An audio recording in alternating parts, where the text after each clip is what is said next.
ဒီနေ့ပေါ့နော်ဟို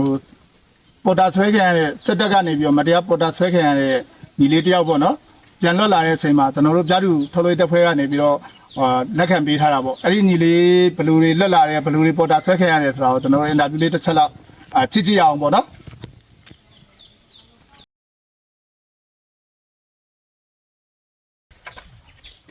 ငါပါညီလေးငါပါပဲဒီနေ့ပိုင်းနဲ့ချက်ထားလိုက်မယ်你我当ထဲရောက်တာနေရထိုင်ရထင်ပြလိုက်မယ်听你话的，ဟုတ်တယ်အဲ့ပေါ့နော်ညီလေးကလေဟာဘာမလဲမြို့ပေါ်မှာပေါ့နော်စက်ကောင်စီရဲ့မတရားပေါ်တာဆွဲခြင်းခံရတယ်လို့ပြောပြထားတယ်ပေါ့နော်ဟောအဲ့ဒါဘလူပေါ့နော်ဘလူသူတို့ပေါ်တာဆွဲတဲ့နောက်ကိုပါသွားတာလဲပေါ့နော်အဲ့လေးတစ်ချက်လောက်ကိုပြောပြပေးပါလား我哎，老板你玩变一个，你变啥意思？咱们嘛，儿子那就是西南的生活，人家的去，人家的叫公文的东西，现在那那三个都是背的，就是那样背的。还叫比如叫所以公文个叫所以那个就变，公的啥不为主，还叫套路，然后来这你是谁家系的生，考虑叫规律不的来不的考啊。တနေရာကိုတနေရာထွက်နဲ့နောက်ဆုံးဟိုးရှိကြပါဒီကတော့ရောက်ချမ်းအဲ့ကနေပြီးတော့မှတစ်စင်းအခါဝေးဝေးကားဝင်အဲ့ကနေပြီးတော့မှတစ်စင်းဒီဆွဲနေတူတောင်ကြီးတော့ပါဟောညီလေးကိုစခေါ်တာကျတော့ဘယ်မျိုးနေလဲလဲတိုင်တာရဲပဲလားဟောညီလေးကတိုင်တာရပဲပေါ့ဟောဒါဆိုလို့ဆိုရင်ညီလေးအလုတ်ကဆင်းလာတဲ့အချိန်မှာပဲနောက်ကနေပြီးတော့ဆိုင်ငယ်နဲ့ညှက်ပြီးတော့ညီလေးကိုခေါ်တယ်လာတာပေါ့ဟုတ်ဒါမဲ့ညီလေးကမမေးဘူးလားကျွန်တော်စသေးတယ်ရှိတော့တိုင်တာထဲမှာမဆက်တဲ့နဲ့ဘာဖြစ်လဲကျွန်တော်ပထမအဲ့လိုတော့မဟုတ်ကျွန်တော်မေးတာပြောပြီးမေးတယ်ဗျာဒီကျန်စသေးတယ်ချင်းဒီနားမှာဒီမှာစစ်သေးတယ်ရတယ်လို့ကျွန်တော်လည်းဘာမှမပါဘူးလို့ကျွန်တော်လွယ်ထားတာအိတ်ကြီးနေလို့မဟုတ်ဘူးလွယ်ကြီးတိတိလွယ်ကြီးအဲ့တော့တို့ကပြန်လို့မျိုးလက်ထိတ်ခက်ပြီးခေါ်ရမလားဘာညာပြီးပြီးထောက်ထားတော့ကိုယ်လည်းဘာလို့လို့မရဘူးအဲ့ချိန်မှာဒါသူတို့ညီလေးကိုခေါ်တဲ့အချိန်မှာဒါသူတို့ကယူနီဖောင်းဝတ်ထားတာလားဒါမှမဟုတ်မာဖီဒီရိုးရတာဝတ်စားနေပါလားရိုးရတာဝတ်စားနေရိုးရတာဝတ်စားနေပါမှာငါတကယ်တေးကြကြီးလုံးတေးကြကြီးစီစဉ်လာတဲ့ပုံစံမျိုးလုံးဝပြီးပင်တောင်းတော့သူမသိနိုင်လုံးဝတကယ်ပြီးနေလောက်ထားတာအရှိရတယောက်ဆိုဆိုင်ငယ်မောင်းဆိုင်ငယ်ပြည်ဒီမှာပုံနေလုံးဝအဲ့လိုပုံစံမျိုးအချို့ကကြတော့ထင်လို့ရှိရင် EBC ကဟိုမီတာလာကောက်တဲ့ပုံစံမျိုးလုံးဝအဲ့လိုဒီဇိုင်းကြီးဆင်ထားတာလုံးဝအမှန်သူကရှဲတို့စတားတို့ဝတ်စုံမဝတ်ဘဲနဲ့ဒီအရတာလိုပါပေါ့ EBC ပါမီးဝနန်းပုံစံအဲ့လိုမျိုးနဲ့လာပြီးတော့လောက်လိုက်အဲ့လိုမျိုးပုံစံခါတော့တနတ်ထောက်သေးတယ်ပေါ့နောက်တော့နောက်နတ်ထောက်တာအဲ့ထဲမှာထည့်တာဘာမှညာမှုလည်းမပြောဘာမှလည်းမပြောဆိုင်နောက်ဟိုရောက်တော့မှဒီလိုရောင်းလို့ဆိုပြီးတော့မင်းဒီလိုဝင်တကယ်ဝင်မိသားစုဘယ်လိုကောင်းငါမဘယ်လိုဖြစ်မလဲဘယ်လိုမျိုးလဲဆိုပြီးတော့ပြောပြဟိုရောက်တော့တဲ့အချိန်မှာတော့အမှုစစ်တာမဟုတ်ဘဲနဲ့တထဲဝင်ဖို့ပဲဆွဲတော့လားမင်းဒီဟိုတော့ပြောမှဆိုပြတထဲဝင်ဘယ်လိုကောင်းတာဘယ်လိုမျိုးဘယ်လိုအခွင့်အရေးရတာအဲ့လိုမျိုးလူတယောက်ဟိုတချို့လူတွေဆိုရင်တော့ဟိုလုံးဝမက်လောက်စရာပဲမရှိရဘူးဒီလုံးဝမက်လောက်စရာအကွက်တွေပြောပြီးတော့ပဲသူကဆွဲခေါ်ပတ်သက်ဘလောက်ပြီးမယ်ပြောပတ်စံကတော့ပထမတော့ပြီးမယ်လို့ပြောတယ်ဒါပေမဲ့အခုပထမပိုင်းကပတ်စံတော့မရသေးဘူးခုပြီးမယ်ဒါပေမဲ့နောက်ပိုင်းမှာလာတာဘလောက်2သိန်း8တောင်းနေစားတော့နောက်ပိုင်း3သိန်းခွဲအဲ့လိုမျိုးပဲပြီးညီလေးအဲ့ချိန်မှာထောက်တဲ့ထပ်ပြေးဖို့တွေပါမစင်းသားမိလားထပ်ပြေးဖို့စဉ်းစားတယ်လုံးမရတော့တဲ့အချိန်မျိုးလို့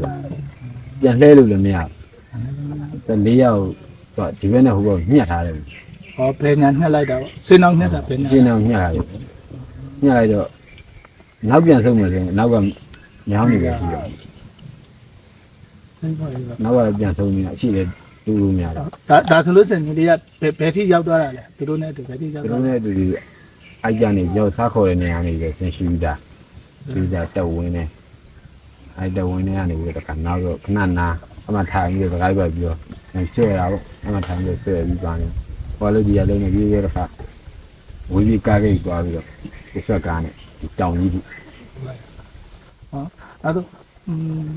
မဝင်ရင်ဘာလုပ်မယ်လို့ညာလုပ်မယ်အဲ့လိုပြောသေးလားအဲ့လိုမျိုးကတော့ပြောတယ် ဒါပေမဲ့သူပြောတဲ့အတိုင်းဒီမှာဟိုကဘုံမှုတရားလာလို့ရှိရင်သူပြောတဲ့အတိုင်းပြောပါမပြောလို့ရှိရင်ဒီဟိုကစစ်တောင်းနဲ့တက်လဲနေရမှာလို့ပြောတယ်6တာပေါ့သင်6ဒီပြောက်ကြောက် အဲ့ဒါနဲ့ဆီလာ တိုက်တယ်နှက်တာတော့လုံးဝမရှိဘူးအမေကသူတို့လောက်သွားတဲ့အကွက်တရားလုံးဝသူပြန်ကြည့်နေတယ်လုံးဝပြီးပြင်ဘာကြောင့်လဲဆိုတော့ဒီတရားရိုက်တယ်နှက်တာလည်းမရှိဘူးအချိုကြိုက်တဲ့လူအချိုလေးနဲ့ပေါ့တော့ငါပြီးတော့မှသူတို့ဇက်ခေါ်တယ်ဝင်အောင်လို့ပဲခေါ်တယ် ဟောဘယ်လိုလဲဖြစ်ဖြစ်ငါတို့ထဲငါတို့ထဲပါရင်ပြီးရောဆိုပြီးတော့အကုန်လုံးချောလိုက်6လိုက်အဲ့လိုသွားမှာပေါ့အဲ့လို အဲ့ လဲ လိုလေးတော့ဟိုမှာဆိုဘာကြိုက်လဲဘာလို့ကျင်လဲသူအဲ့လိုမျိုးပြောပြီးတော့တွန်းလို့ဇက်ခေါ်တာကြာ အဲ့လိုသွားတဲ့အချိန်မှာဒါညီလေးတယောက်တည်းပဲလားနောက်ဘယ်သူပါသေးလဲပေါ့ဟောနောက်အဲ့လိုမျိုးဟိုညီလေးကိုဆွဲတဲ့အချိန်မှာကျတော့ညီလေးတယောက်တည်းပဲလားဘယ်သူပါသေးလဲ ကြောက်တရားပဲ တယောက်တည်းပဲပါပေါ့ညီလေးအချင်းရောညီလေးပတ်ဝန်းကျင်မှာအဲ့လိုမျိုးပေါ့နော်ပေါ်တာဆွဲခံရတယ်လို့ပါတော့အဲ့လိုမျိုးကြားတာရှိလား အဲ့လိုလည်းရှိတယ်ပြီးတော့ကျွန်တော်အရင်ကြောက်ကိုလည်းပါဘူး အခုအရင်လားနေလေ အကူဝမ်းခွဲ သူနဲ့ရောဆက်တယ်ရလား သူနေ့ကတော့ဆက်တယ်ရတော့တင်နေရပြီပါ သူပါသွားပြီးနောက်ပိုင်းရောဆက်တယ်လုံးလုံးမရတော့ ပြီး ဘူး နောက်ပိုင်းဆက်တယ်လုံးလုံးမရ ဒါဆိုလို့ဆိုတော့ညီလေးတို့ညီကိုနှစ်ယောက်စလုံးပါသွားပြီးရမှာညီလေးတယောက်ပဲပြန်လွတ်လာတာပေါ့ညီလေးကြတော့မိသားစုနဲ့ဟိုဆက်သွယ်တာတို့ပြန်ပြီးတော့ဟိုဖုန်းပြောတာတို့ဘာလို့အဲ့လိုမျိုးတွေပြောလို့ရတာလား အဲ့လိုမျိုးပြောလို့ရတယ်ဆိုတာဟိုထဲမှာကိုမန်းကိုတချို့ကြတော့ကိုမန်းကိုလာဝင်တဲ့လူတွေပါရှိအဲ့လိုကြတော့ဖုန်းပြီးကင်တဲ့လူတွေပါရှိတော့ကြောက်ဖုန်းကဟိုရောက်ချင်းမတင်ထားလိုက်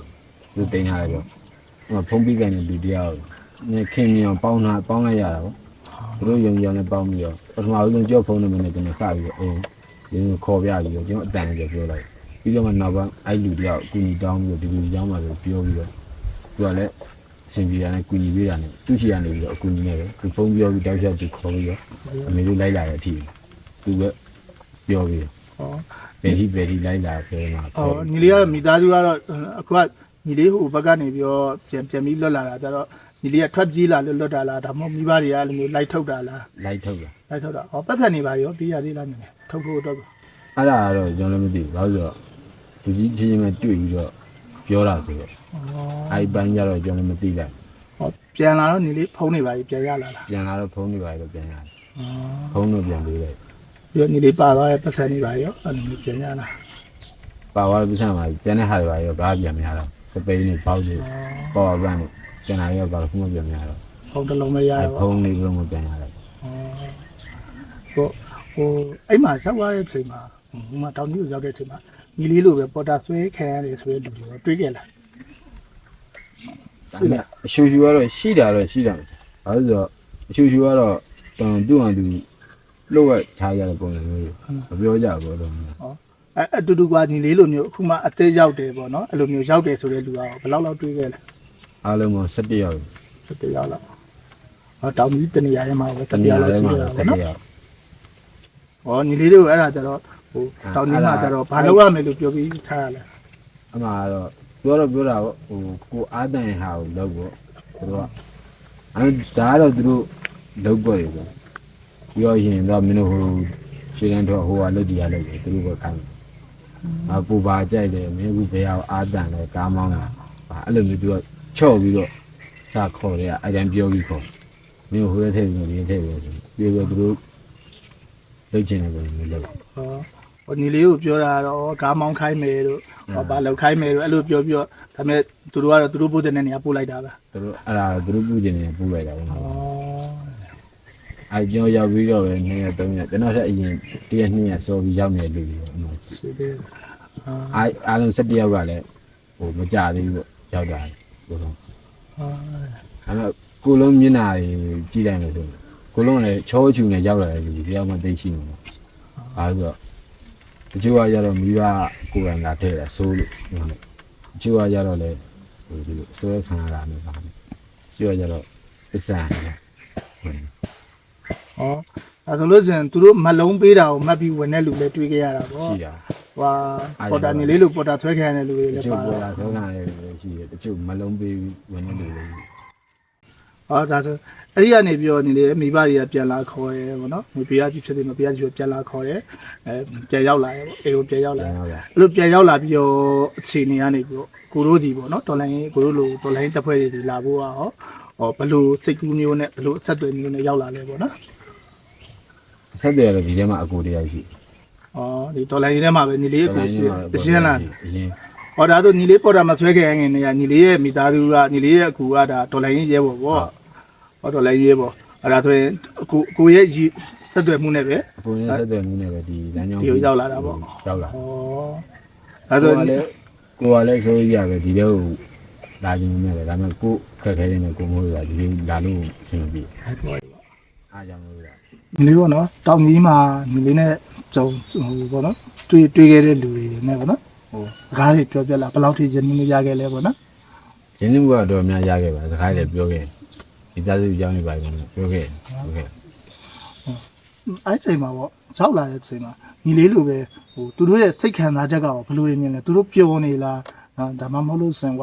ဟိုဘက်ကပဲပြောခိုင်းထားလို့ပဲငါတို့ကဒီတိုင်းလေးပဲပြောရတယ်ဆိုတဲ့ပုံစံမျိုးလားပေါ့နော်ဘယ်လိုပုံစံမျိုးတွေတွေ့ရလဲ ဒါ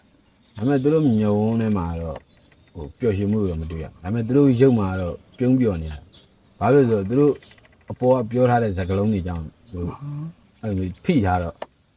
မျိုးလုံးထဲမှာပေါ်တာဘာမှမဖြစ်ဘူးပြင်မှာပြုံးနေသူတို့ကရပြီဆိုတဲ့အပိုင်းများအဲ့လိုမျိုးလေးဖြစ်တဲ့အတွက်ကြော်များရတယ်မပြောရမဆိုရကြ ညီလေးနဲ့တွေ့တဲ့လူတွေထဲမှာပေါ့နော်ညီလေးနဲ့အတူရှိခဲ့တဲ့လူတွေထဲမှာအကြက်တောက်တက်တဲ့လူတို့ဘယ်စေးပေါ့ကွာပြီးလို့ခေါ်မယ်အတီးချတယ်ပေါ့ WY နာမြင်သေးလားအဲ့လိုမျိုးတွေချတဲ့လူတွေပါအဲ့လိုလူမျိုးတွေပါပါတယ်ဒီကြမှာလည်းပါမြို့ဆိုတာအပါဒါပေမဲ့အဲ့ထဲမှာလည်းတော်တော်ဟုတ်တယ် အကုန်လုံးရတယ်ပေါ့အရက်တွေပါလေတိုက်လား တိုက်တယ်လေ စေးတွေပါရော ဟိုမှာလည်းလောက်ခိုင်းတယ် မိုက်တယ်နော် ဒါပေမဲ့လူတယောက်ကြိုက်အောင်လို့ပေါ့ သူတို့ကြိုက်တဲ့ဟာတော့အကုန်ဖြည့်ဆည်းပြီးတယ်ပေါ့ ဖြည့်ဆည်းပေးရအကုန်လုံးဖြည့်ဆည်းပေးတာ ညီလေးတို့အရက်တွေပါတိုက်တော့ဘယ်လိုတိုက်လဲဘာတွေတိုက်လဲ ဂရမ်းပြ ဗမ်းပြနေ့တိုင်းတိုက်တာ နေ့တိုင်းတိုက်ရနေ့တိုင်းတော့မဟုတ်ဘူးတယောက်2000လောက်ကုန် လား မနေ့တောင်ညနေတောင် မိုက်တယ်ပေါ့တာဘာမှလည်းမခိုင်း ဘာမှလည်းမခံခန်းထဲမှာပဲနေ ခဏမှပဲနေရက်ကြိုက်တဲ့ကောင်ရက်တော့စေးကြိုက်တဲ့ကောင်စေးချ တိုက်တယ်လေ အဲ့ဒါဆိုကွာကိုတို့လိုကွာ KTV တွေပါပြန်လွမ်းနေလို့ပါအဲ့လိုမျိုးပေါ့sorry ပါသွားနေတယ်လို့လဲနေတယ်လို့ဆိုတဲ့လူတွေရောလိုက်ပို့ပေးလား ပို့ပေးတာလေဟိုတင်တန်းမသွားကန်ဒီချိန်လေးဆိုသူတို့လိုက်ပို့ပေး မိုက်တယ်နော် KTV ကပို့တော့ဟန်ညော KTV ကနှစ်ခါလောက်ရောက်ခဲ့လေ အဲ့လိုတော့မသွားဘူး ဒါမဲဟုတ်တယ်လားကွာဗျာဟုတ်တယ်လားကွာ ခန်းထဲမှာပဲနေတာဆိုအဲ့လို ဆိုတော့ KTV ပဲလိုက်ဖို့ခိုင်းပါလား ဘာလို့လဲကိုယ်လည်းဒီပျော်လို့လာမှာမဟုတ်ဘူးသူကခက်ခဲတဲ့ခုလေးနဲ့ကြုံလို့လာယူလာတာဆိုတော့အဲ့ဒါတွေပဲကောင်းနေမလဲတော့ ညီလေးအဲ့ရောက်နေတဲ့အချိန်မှာကြောက်တာနဲ့ဒေါသထွက်တာနဲ့ဘယ်ဟာပူလဲ တော့စေကကြောက်တာကတော့ねအဲ့ချိန်မှာပို့နေတာပေါ့ဘာကြောင့်လဲဆိုတော့သူတို့လက်ခုပ်ထဲမှာဖြစ်နေတဲ့အတွက်သူတို့ဘာလုပ်မလဲကိုနည်းနည်းမှားသွားလို့ရှိရင်ကိုတက်ပလိုက်မှာအဲ့လိုမျိုးလေးတွေကြောက်နေတာအဲ့လေးတွေတွေးပြီးကြောက်တယ်ကျန်တဲ့ချိန်မှာတော့ကြောက်တယ်ဆိုတော့မရှိကျန်တဲ့ချိန်မှာတော့ဒေါသလည်းတိတ်ပြီးတော့မထွက်နိုင်ဘာကြောင့်လဲဆိုတော့ကိုဒီကနေထွက်ဖို့တော့ထွက်ပေါ့ရှာနေတဲ့သဘောအဲ့လိုချိန်ဆိုတော့ ညီလေးတို့အဲ့လိုခေါ်ရတဲ့အချိန်မှာညီလေးတို့ဘယ်လိုပြောလဲဥမာစက်တန်နဲ့တက်ရမယ်လို့ပြောလားဘာလုပ်ရမယ်လို့ပြောလား ခေါ်ရတဲ့ချိန်မှာတော့ညီလေးဘာလုပ်ချင်လဲပဲပြောတာသူတို့ကဘာလုပ်ရမယ်ဘာလုပ်ခိုင်းမယ်လို့မပြောညီလေးမင်းဘယ်အောင်အာတန်နဲ့ဥမှာပေါ့ဟိုကားမောင်းအာတန်မင်းဘယ်အောင်အာတန်နဲ့လို့မင်းကိုတွေးမိမယ်မင်းယာရုကောင်းကောင်းနေရာမှာမင်းနေရာကောင်းကောင်းမှထားပေးမယ်ညာလူတယောက်မလုံးနေပေါ့ပြီးပြီးတော့မှသူတို့ကအဲ့လိုဆွဲခေါ်တာ ဟိုရောက်တဲ့အချိန်မှာစက်တန်နဲ့တက်ရမယ်လို့ပြောလားစက်တန်နဲ့နေပါရောတက်ခဲ့ရလား တက်ခါမယ်ပြောတယ်ဒါပေမဲ့တင်တန်းကတော့မတက်လိုက်ရဘူးလူတော့မဆက်လိုက်ရဘူးသူကတွေးစစ်ပြီးတော့မတင်တန်းသွားအောင် ညီလေးအိမ်နဲ့ဆက်တွေ့ကြလို့ညီလေးအိမ်ကလိုက်ခေါ်လို့ညီလေးကပြန်ရောက်လာတာ ပြန်ရောက်လာ ဒါဆိုလို့ရှိရင်ညီလေးဟိုဘယ်လိုခေါ်မလဲမြို့ပေါ်မှာဆင်းနေတဲ့လူငယ်တို့ပေါ့နော်အဲ့ဒီလူငယ်တို့ရောညီလေးဘယ်လိုပြောကြသေးလဲ လူပြောရင်နေလဲဆိုတော့ယုံကြည်မှုတစ်ခုရအောင်ဟိုမလိုက်သွားပါနဲ့လူတယောက်တွေ့တိုင်းကူညီတယ်ဆိုပြီးတော့လေမကူညီပါနဲ့တိတ်ဘူးချိန်တွေကတိတ်ကူညီလို့ကောင်းတဲ့အချိန်တွေမဟုတ်တော့ဘူးအချို့သူတို့ကကြတော့မာယာကြီးပရိယေအများကြီးပဲတုံးတော့နောက်ပိုင်းကသူတို့တခုခုနဲ့မှအဆင်မပြေတော့ဘူးလေပထမတစ်ခေါက်ကားနဲ့အဆင်ပြေနောက်တစ်ခေါက်ဆိုင်ငင်နဲ့အခုတစ်ခေါက်ဆိုင်ငင်နဲ့ရတယ်လူတော်များပြန်သွားပြီ ပြန်တော့နောက်တစ်မျိုးပြီးတစ်မျိုးသူတို့ကသုံးပြီးတော့ပေါ်တာဆွဲအောင်အဲ့တော့ကိုယ့်အနေလေးကိုရှောင်ရပါတတိဝိရိယထားကြဘယ်အရာဝတ္ထုမဆိုလှမ်းပြီးတော့ပူညီလို့မကောင်းတော့ပါဘူးဒီချိန်အဲ့တော့တကယ်လို့ပါသွားခဲ့တယ်လည်းကျွန်တော်ပြောလို့လည်းကျွန်တော်ယုံကြည်မှုတစ်ခုကိုရအောင်ယူပြီးတော့ကိုယ့်အကိုထွက်လန်းလေးကိုရှာပါဟိုဒီနေရာမှာခဏတာပြောရှင်မှုပြီးဆိုပြီးတော့ဆွဲလန်းမနေပါနဲ့နောက်အဲ့15ဟိုထားလဲအလုံးလုံးထားလဲ15ရက်လောက်လားအဲ့15ရက်အရှိထက်ရောက်သွားလို့ရှင်ကြံတဲ့လမ်းတီလမ်းလို့ဆိုတာတွေးလိုက်အားကြောင့်လဲဆိုတော့တို့ကရှေ့တန်းမပုံပါပဲလို့ပြောများခဏယူရင်ရှေ့တန်းမပုံရှေ့တန်းပုံမှာဂိမ်းဆောင်အဲ့လိုချိန်မျိုးဒီမှာလူတို့ကအင်အားနေသွားတယ်အဲ့ပျော်ရှင်စရာလည်းမရှိတော့ဘာမှမရှိတော့မိသားစုနဲ့လည်းမတွေ့ရဘူးဆက်သွယ်လည်းမရအဲ့တော့ဘာမှလုပ်လို့မရတော့ဘူးအရှင်ကြောင့်ဒီအချိန်လေးပျော်ရှင်ရတာကိုမမနေပါနဲ့ဒါလေးပဲပြောချင် လိုပဲဖြစ်ပေါ့နော်ဟိုညီလေးလည်းဟိုညီလေးရဲ့ဟိုအခုရင်းကလည်းဒေါ်လာကြီးထဲမှာဆင်းနေတယ်ဒေါ်လာကြီးရဲပေါ်ဖြစ်တယ်ပေါ့နော်ညီလေးကိုယ်တိုင်ကလည်းအရင်တည်းကလည်းဒီဒေါ်လာကြီးကိုစိတ်ပါတယ်ပေါ့ညီလေးတို့မိသားစုတွေဒါဒေါ်လာကြီးမိသားစုလို့သတ်မှတ်လို့ရတယ်ပေါ့နော်ဘယ်လိုပဲဖြစ်ခဲ့ဒါညီလေးဟိုစမှုထမ်းကြောင်ပဲလာတကယ်ပဲဟိုစိတ်ပါဝင်သားလို့ပဲလာအခုကိုတို့ဒေါ်လာကြီးတက်ဖွဲ့ရောက်ပြီပေါ့နော်ကိုတို့ကတော့ကြားသူဆက်လက်နဲ့ခရင်ထုတ်လို့တက်ဖွဲ့ပေါ့နော်ကိုတို့ကဒီကရင်ပြည်နယ်မှာခြေထိုက်တယ်ကရင်ပြည်လူမျိုးပေါင်းစုံပြည်သူလူမျိုးရေးတက်ဦးရဲ့ထုတ်လို့တက်ဖွဲ့တစ်ခုပေါ့နော်ထုတ်လို့တက်ဖွဲ့တစ်ခုဒေါ်လာကြီးတက်ဖွဲ့လေးကိုရောက်လာပြီဆိုရင်တော့ညီလေးရဲ့ဘယ်နေရာမှာပဲရောက်အိမ်သွားရင်တော့အိမ်စီကဲလမ်းမှာဆိုရင်လမ်းစီကဲနော်တက်ဖွဲ့လေးရောက်ပြီဆိုရင်လည်းတက်ဖွဲ့စီကဲစီတယ်ကိုတို့ဒီမှာကတော့တက်ဖွဲ့စီကဲဒီနာသတာတော့မရှိပါဘူးနော်ဟွာဒီလေးစိတ်ဒီရဲဘော်ဖြစ်ရမယ်ဆိုတော့ရဲဘော်လောက်ရမယ်ရဲဘော်လောက်မယ်ဆိုရင်အဓိကတော့အခြေခံစစ်တဲ့နဲ့တက်ကမယ်စစ်တဲ့နဲ့တက်ပြီဆိုရင်တော့ဒီတော်လှန်ရေးရဲဘော်တယောက်ရဲ့လိုက်နာစံသုံးနိုင်တဲ့စီကဲတွေကိုတော့ဒီလေးလိုက်နာရမယ်ပေါ့နော်ဟိုကိုတို့ဒီမှာကတော့စီကံချက်ဒီတူမရှိဘူးနံပါတ်1ဒီပြည်သူကိုမျက်နှာမူရမယ်ပေါ့နော်ကိုတို့ရဲ့ဖွဲ့စည်းရဲ့တောင်းပုဂ္ဂိုလ်ကပြည်သူအကျိုးဆောင်ရဆိုတဲ့တောင်းပုစီရဲ့အတွက်ပြည်သူကိုမျက်နှာမူရမယ်ပြည်သူအကျိုးဆောင်ရမယ်ပြည်သူကိုထိခိုက်မဲ့လုပ်ငန်းမျိုးတွေမလုပ်ရဘူးပေါ့နော်အဲတော့နံပါတ်1တစ်ချက်ပဲအဲ့ဒီတစ်ချက်ကိုခေါင်းထဲမှာထားရင်ဇန်နဲ့ဟာတော့လက်နက်ကစီကဲဒီတစ်ဖွဲ့စီကဲဟိုစကန်စီကဲဆိုတာတွေကတော့စီနေမှာဖြစ်တဲ့အတွက်နော်ဒီစီကဲတွေကိုလိုက်နာဖို့ပဲလိုတယ်နော်အဲ့ဒါထူးမရှိပါဘူးနော်အဲ့တော့ဒီလေးစောက်လာတဲ့အတွက်ကိုတို့ကမမတ်တတာကြိုးတူတယ်နော်ညီလေးကိုလည်းလိုက်လဲကြိုးတူတယ်အဲ့ဒီတော့နောက်ဆုံးအနေနဲ့ညီလေးလိုပဲဟိုကြည်လွဲမှာကြံခဲ့တဲ့လူငယ်တွေညီလေးလိုမျိုးပေါ်တာမဆွဲခဲအောင်လူငယ်တွေကိုဘယ်လိုစကားမျိုးလေးပြောကြတယ်ဒီနေ့လိုပေါ်တာမစောခံအောင်လူစကားမပြောချင်ဘူးသွားတဲ့နေရာနဲ့နေတဲ့နေရာတွေမှာပရိပရိယထားပြီးနေပါဘာလို့လဲဆိုတော့အခုချိန်ကသူတို့ကကိုရီထပ်ပို့ပြီးတော့ဘုံတော့တွေးခေါ်တယ်ပြင်းတယ်ဘာကြောင့်လဲဆိုတော့ရုံမာခြင်းနဲ့လူတယောက်ကအကြံဉာဏ်မျိုးမျိုးထွက်နေမှာပထမကားနဲ့ဆွဲတယ်နောက်ပိုင်းဆိုင်ငယ်နဲ့ဆွဲတယ်ကားနဲ့ဆွဲတော့လူပြောများလူပြီးတော့ဒီချက်ကိုပြောင်းပြီးဆိုင်ငယ်နဲ့ဆွဲတယ်အဲ့ဒါကြောင့်မလို့ဘယ်နေရာတော့ဘဒုခေါ်မလိုက်ပါနဲ့ဘဒုကဘာပဲပြောလှည့်တာပြီးအကောင်းဆုံးပါပဲအဲ့ဒါလေးကိုပြောကြည့်အဲ့ဒါလည်းတော့ရှောင်းရကိုယ့်အကူတတိထားပြီးတော့အဲ့ဒီကအဲ့ဒါမျိုးရှောင်းဒါပေမဲ့သူတို့ဖမ်းတဲ့အရာဝတ္ထုကလည်းအဲ့မခုပဲရှိကျန်တာတော့လိုက်မဖမ်းဘူးအခုတော့အလုံးပဲဟိုမိဘပြည်သူညီကိုမောင်နှမများအားလုံးပဲဒီညီငယ်လေးပြောသလိုပဲပေါ့နော်